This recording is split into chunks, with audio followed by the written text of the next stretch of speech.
तुम्हें उस पैसे का पूरा पूरा हिस्सा मिलेगा, परेशान मत हो। लेकिन तुम्हें मेरी बात बहुत गौर से सुननी होगी, समझे? तुम्हें अपने इस छोटे से दिमाग को इस्तेमाल करने की जरूरत नहीं। मैं इस मामले को खुद देखूंगा, समझे? उसने मुझे धमकी दी। जानती हो क्या कहा उसने? कमाल को तलाक नहीं दोगी तो अपने बेटे को मरता हुआ देखोगी। मैं कुछ नहीं कह सकी और सिर्फ उसके चेहरे को देखती रही क्योंकि बेबस थी मैं। ये क्या कह रही हो तुम?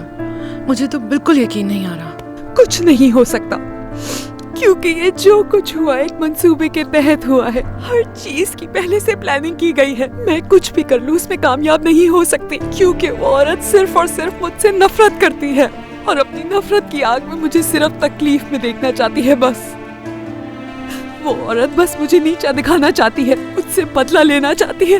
वो बहुत मगरूर औरत है। कहती है मैं कमाल से शादी नहीं करूंगी और किसी की ब्लैकमेलिंग में नहीं आऊंगी। लेकिन ब्लैकमेल करने वाला उसका अपना बेटा है, तो फिर वो उसे क्यों नहीं रोक रही है करने से? इसलिए कि उसे दौलत चाहिए हमारी। उसे इस बात पे फख्र है कि वो 23 साल से कमाल के बच्चे पाल रही है। क्या ये फख्र करने की बात है कोई? देख क्यों नहीं रहा, वो औरत मेरा घर तोड़ना चाहती है। मैं समझ सकती हूँ कि इस वक्त तुम पे क्या गुजर रही है। तुम ये सब कैसे बर्दाश्त कर रहे हो? मैं तुम्हारी जगह होती तो किसी को मार देती या खुद मर जाती। अपने बेटे के लिए,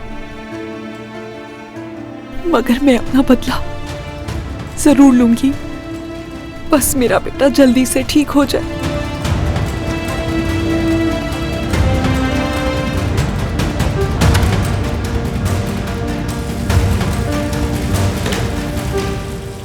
मैं आपकी बातों पर यकीन क्यों करूं? हाँ, हो तो उसी खानदान से ना।